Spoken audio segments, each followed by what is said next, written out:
I'm Mariah Norman, and this is Good News.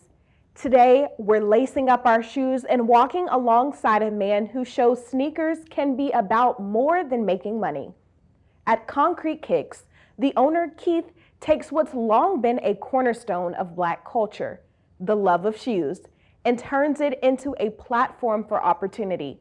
His mission reaches far beyond the walls of his shop to inspire young people, encourage more Black-owned businesses, and strengthen the community one pair at a time.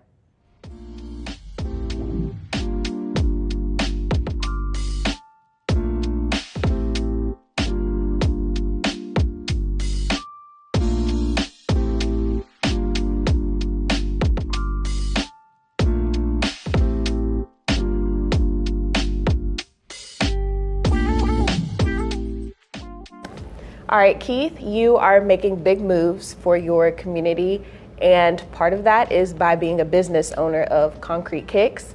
So can you tell me just a little bit about yourself and how you found yourself here? So I found myself here with my friends back in 2007. We started a t-shirt company called Coast Inc. It's still located in North Park Mall. So I was a part of that operation for years, and then I branched out and started doing my own thing, which is, of course, Conkrete. But that's how I got here in 2007, left for a while, took some jobs out of state, and then returned. With you returning, what made you want to start this sneaker business? It's something I always wanted. When I was in college, I wanted this. I knew from a long time ago. I graduated college like in 2004. And so around 04, 05, I decided I wanted to open a shoe store. And it just took me, 10 years? So I opened the store in 2014. So I've known I wanted this for a long time. Okay, so what I'm hearing is sneakers have always been a passion of yours, and you always want to have the best, what do you call them, kicks on. Is that what I'm hearing? Yeah, so it just came from growing up watching, of course, Michael Jordan. Growing up, we always wanted the latest Jordans or the latest Air Max or other shoes like that. So that's where the passion came from. Just always wanting to have the freshest kicks and freshest sneakers. That was always the biggest thing to me. The sneakers were first, and then the outfit was second. So you're building your outfits based off what shoes you're wearing. What shoes I'm wearing. So some people might be opposite of the outfit or the accessories and then the clothes and the shoes afterward. No. Is there a right way, or do you have the right way? I'm of a preference where I start with the shoes. Okay. Now some people may not, but for me, it's the shoes first. Like you said, with Michael Jordan being someone that, kind of inspired you to do something like this, is there anyone else that you were looking up to that maybe influence who you are today? Well, as far as the sneakers go, it was so many. Of course, it was Michael Jordan, it was Charles Barkley, Sean Kemp, things, shoes like that, the Reebok pump. I wore a lot of Pumas, I wore a lot of New Balance. So my mom was very frugal, so I couldn't get a pair of shoes if it cost over $80. So needless to say, I didn't get too many Jordans growing up. So I had to be very creative in how I styled my shoes and outfits, because if it cost over $80, I couldn't get it. And so that led me down the path of buying New Balance or Sauconys or Pumas. I wore a lot of Pumas, a lot of New Balance. And so that kind of would shape me, because I knew that if I went to my mom and wanted to ask for a pair of Jordans, I wasn't getting them. And what I'm hearing is the style doesn't come from the price. It's coming from how you dress it up. Yeah. So New Balance is even taking a turn from, what it was 10 years ago to how people are wearing it now. It's the new shoe to have on. So it's definitely the hottest shoe in the game right now. How has that kind of influenced your style? Has that changed a lot, or what is your style? So I'm all over the place. Okay, that's okay. Yeah, I am. I wear a lot of New Balance because they're just comfortable. I find them to be one of the better shoes on the market, better quality, better price points, more diversity in fashion, as far as not everyone's looking alike. Now that more people are wearing New Balance, so that's good for me, of course, because I sell New Balance. But in the beginning, it was more so price, affordability, and of course fashion, because they always made cool shoes. They just didn't cost as much, or it wasn't as popular as a Nike. But now New Balance is the #1 brand. Most definitely. Have you always seen yourself to be an entrepreneur, or was this something that kind of just sprung up on you? I think I just morphed into it. Okay. You know, my mom was in the Army and she's a nurse, so she didn't teach entrepreneurship, but I knew that I didn't want to work a 9 to 5 every day. I've had jobs in corporate America and different things, and it's cool, and I'm not against that, but I also wanted my own thing at the same time. So it just came up from just wanting to have your own, do your own, be your own, not having to wear a suit and tie, because I hate suits, I hate ties. You like the sneakers. I like sneakers, and so most places, if I can't wear sneakers, then I kind of don't want to be there. And so that's where it came from. So how has it been for you doing, you know, what you wanted to do, which was be that entrepreneur, kind of set up your schedule, be able to wear your sneakers? How has that been? It's cool. I enjoy it, but it's also been rough. You know, I've worked jobs while I've had the shoe store. So it's been times where I would work 2 jobs. I've been working at UMC for about a year, where I would open my store during the day, and I would go to UMC at night from 11 p.m. to 7 a.m. And wake up, go to my store from 12 to 6, and then repeat. So it's been times where I worked jobs, different places, to support myself while the store was up and down. And so, and I had it to where I didn't work a job, where I only did the shoe store, which is where I am now. So it just, you know, it's whatever you have to do to keep yourself going and keep the store going.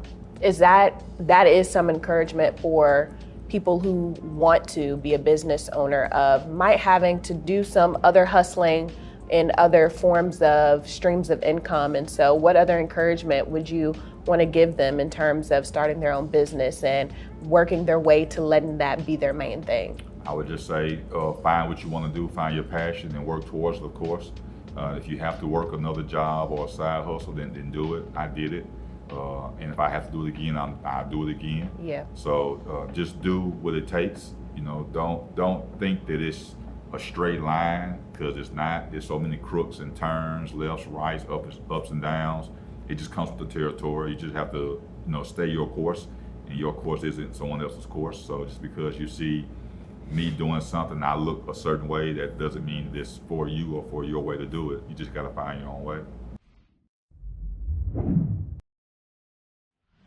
So we're sitting in your store now, but it always hasn't been here. Can you tell me that transition into how you found yourself in this building? So I originally started over by the campus on Terry Road, right between Battlefield Park and the Washington D.C. neighborhood. That store was there for 8.5 years. Wow. Yep. And so I've been at this location for a little over 2 years now. October this year will be 11 years in business. So I'm happy about that. But it came from going over there, it was just out of necessity. I didn't have enough money to be over here or wherever, North Jackson or Richardson or wherever the case may be. I had to start where I can afford, and I can afford West Jackson at the time. So I stayed in West Jackson for as long as I could, and then once I got everything, you know, in a better position, then I moved over here. That's good. And, you know, as you mentioned, one of your challenges being, you know, you couldn't start here first. And so are there any other things where you came to realize, like, oh, I, you know, need to learn this before I can grow and move my business further and have growth? Yeah, so for me, one of the hardest things is marketing. I'm not a marketing person. I'm somewhat creative, but not that creative.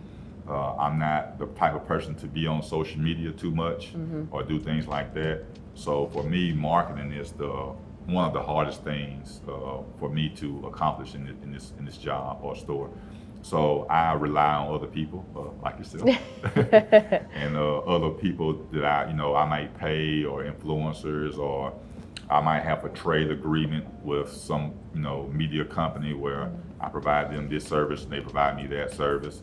So for me, it was just finding synergies that I can match up with myself to get the marketing done, because marketing is one of the things that I'm not good at. I don't even like doing it, to be honest with you. And so I just found other ways to go about doing it. Can you describe your moment of, like you said, you've been a business owner for a decade and one. What was it like to first start, and kind of how is it now? So at first it was just all exuberance. You're just ecstatic, you're happy, Every day you wake up, and I still wake up happy that I have my own job, own store. But at first it was just I saw no lows. It was just all the high notes.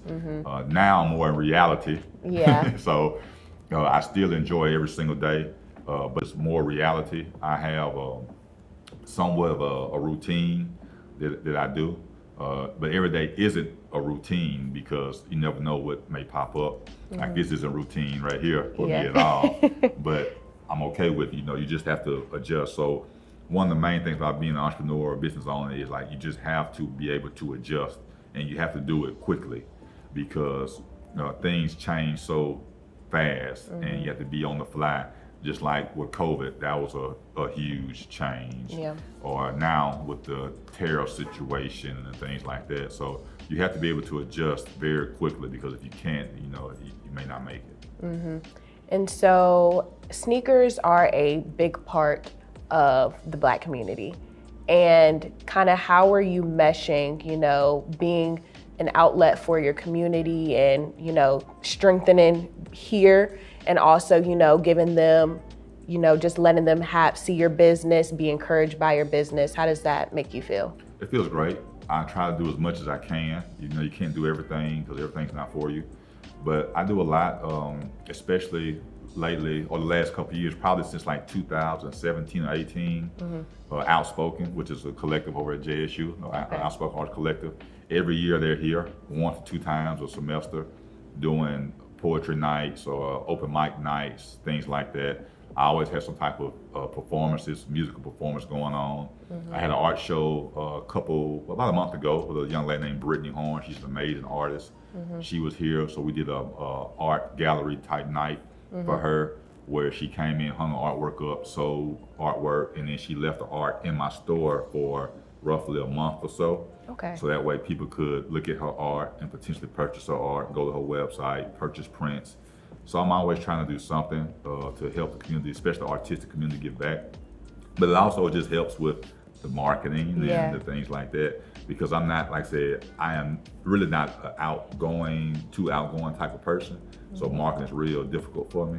But doing things like that where I feel comfortable with people performing, doing art in my store, it always helps. That was a question I was going to ask. Of course, it's a good business move to collab with other people, like you're getting into the creative side of artists and people who are bringing in art, just full-on creatives coming together. What's another reason as to why you want to collab with them? That might not be, for the money or. So I'm a big fan of supporting people who support me. Okay. So if you look at something that's in my store, there's a great chance that person started off maybe as a customer. And so then they come to me with a certain idea or something that they want to do. And I'm able to do that because they have supported me.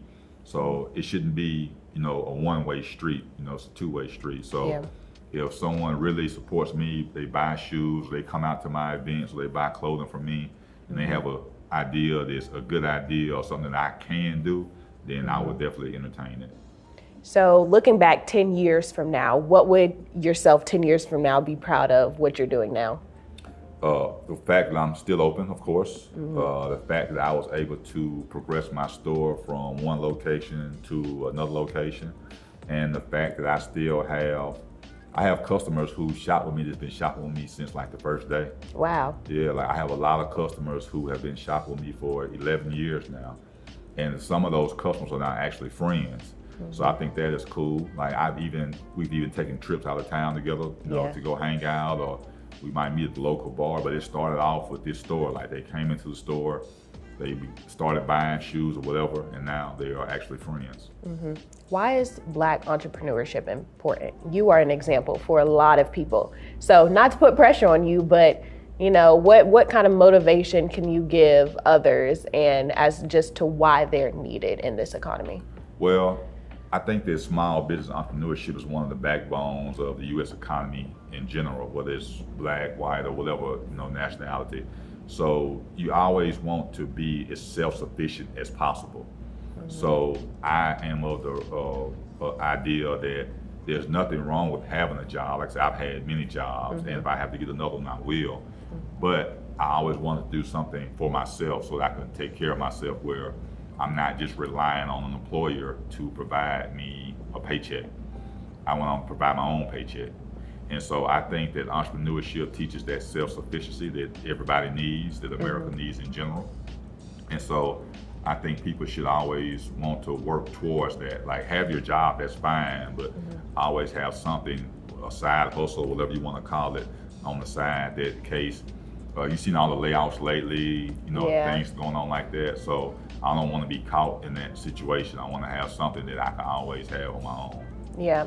And so what has kept you motivated during, tough times like layoffs or just other low periods of business ownership? Just want to succeed. It's nothing, I guess, this grand idea or scheme of things is real simple. Like, I want to succeed. And that in itself is enough for me to want to keep going. Out of all shoe stores, what makes yours unique? So mine is unique because I'm not going to sell everything that you see at the other stores, for one. Okay.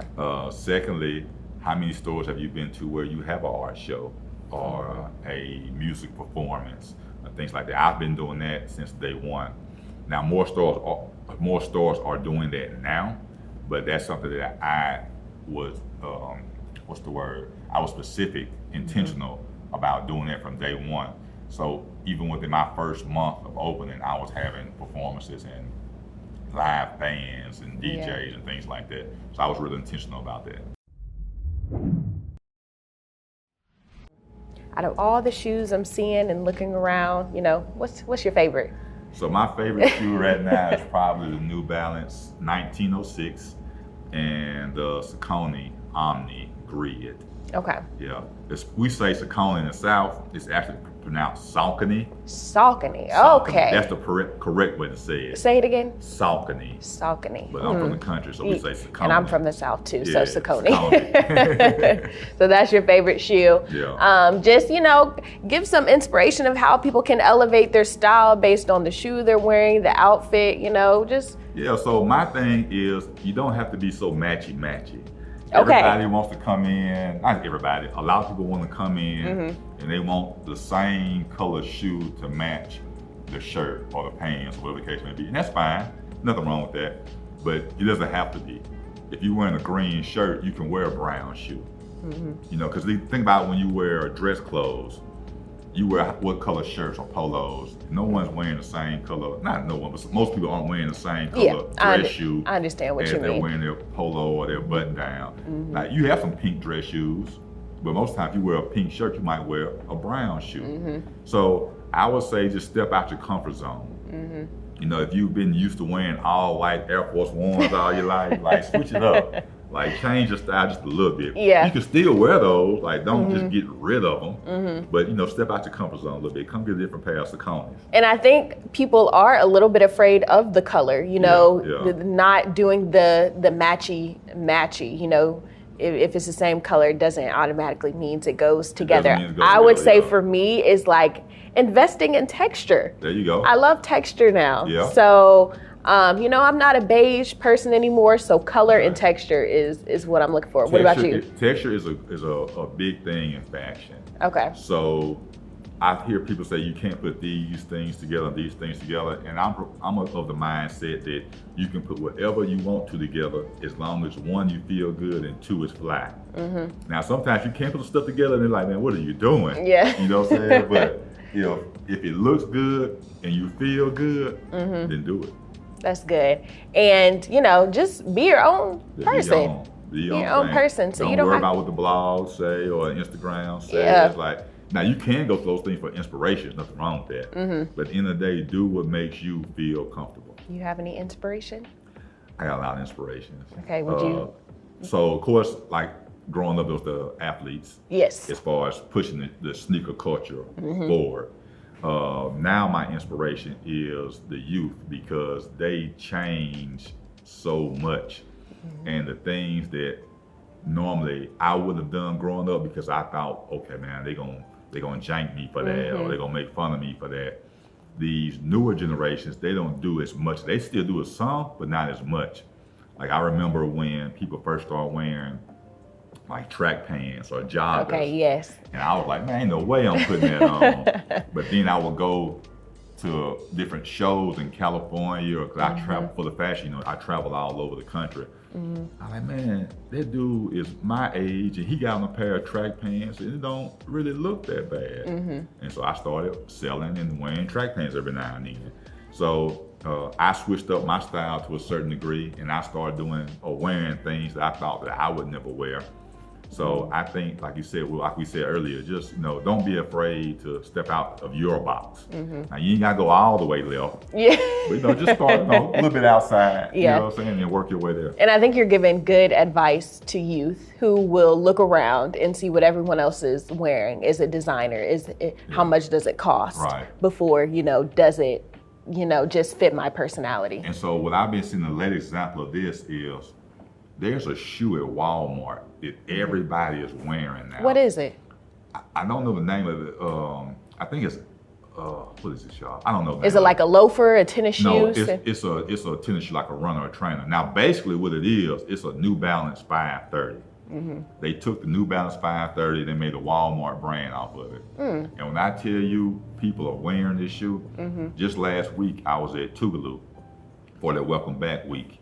And I saw college kids wearing Walmart shoes, and they had no shame in it. When I was in college, I don't think I would have did it. I thought, Well, what would people say? What would people like? Man, Keith got them Walmart shoes on. We call them buddies. And people got them. Keith got those buddies on. Yeah. I don't think I would have done that. But the kids today, they're doing it. So I think that's cool. And I think social media helps with that a little bit.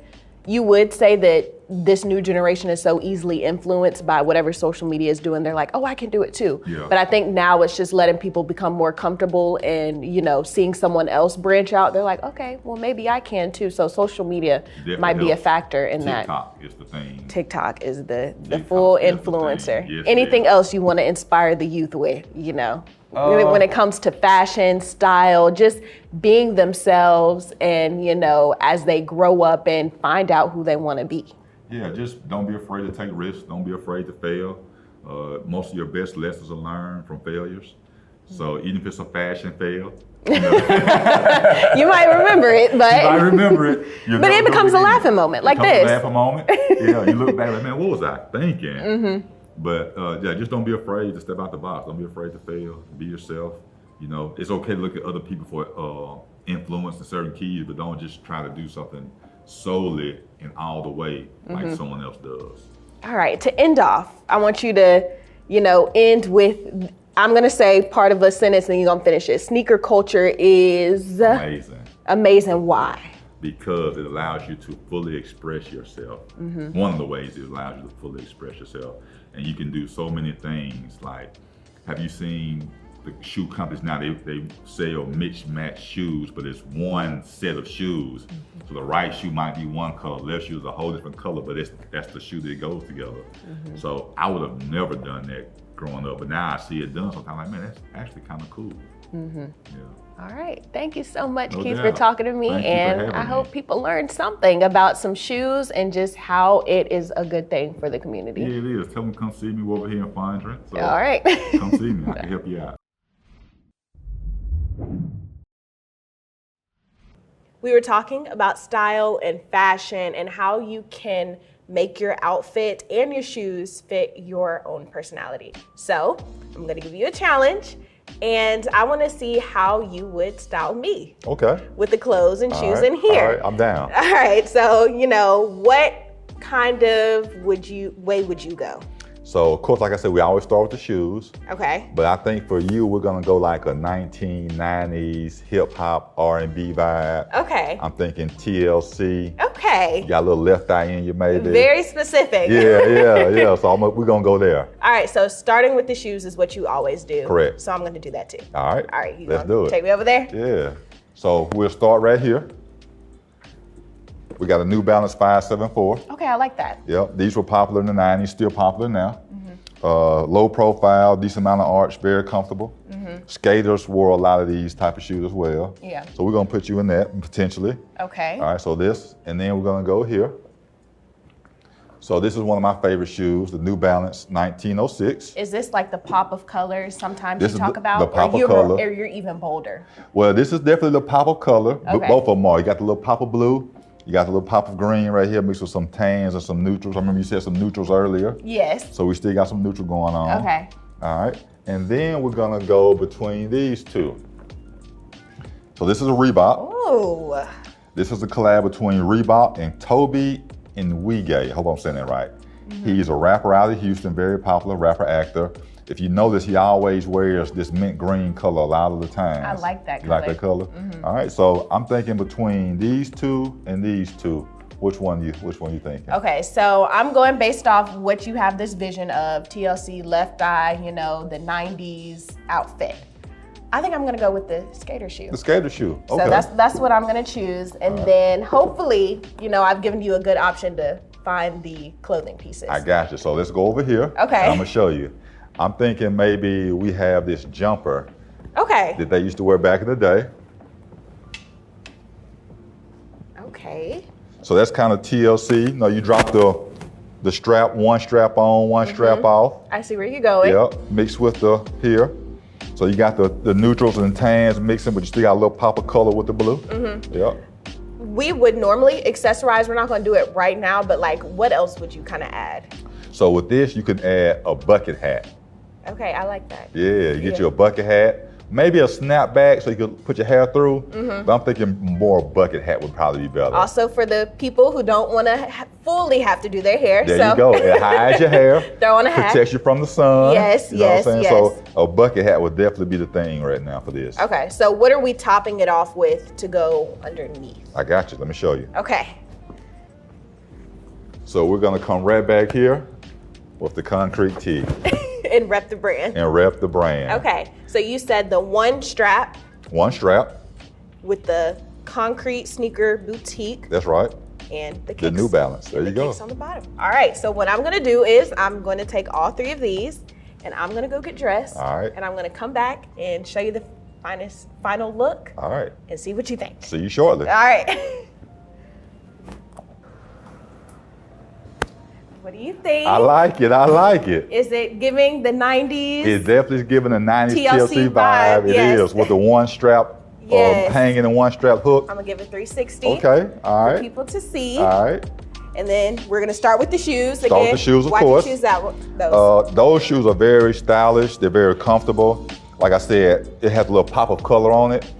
It's nothing wrong with being matchy, but sometimes you want to throw a little color in there just to Yeah. kind of throw it off a little bit. Yep. But it still looks good. And then we're gonna come up in the overalls, just simple changes like the strap, you know, just doing one strap. It just adds a little flair to it. It makes a big difference. Yes, it makes a does. big difference. And then of course you can always just be comfortable. That's it's right. baggy and it's comfortable to just end it off. And then if you with a had t-shirt. time, you could like crop your shirt, like how the ladies cut their shirts and make it Yeah. a crop top. You crop the top, Yeah. put your bucket hat on, and you're all the way left eye. So what I'm hearing is you just tailor it You tailor to it? your own style. There you go. There you go. So finish off with the accessories you said you would do. I would do a bucket hat. Okay. Yeah, let your hair down a little bit, throw a bucket hat on. You already had the right amount of jewelry on. So all you need is the bucket hat. Jewelry adds something. Jewelry adds, maybe some shades if you're outside. That's something I had to realize. Yeah. You know, just add some jewelry and it elevates it a lot more. And you don't need much. Like you have on just the right amount. Like this is perfect. All right, well that's good. What do you rate this? 1 through 10? I'm gonna give it a 10 out of 10. Really? Yeah. Are you just saying that? Once you put the bucket hats on 10 out of 10. Okay. Right now we're gonna go 9 out of 10. Okay. The bucket hat's gonna make it a 10 out of 10. Okay, perfect. Thank you so much for styling me. No doubt. I think you did a 10 out of 10 Good job job. too. Thank you. Sweet.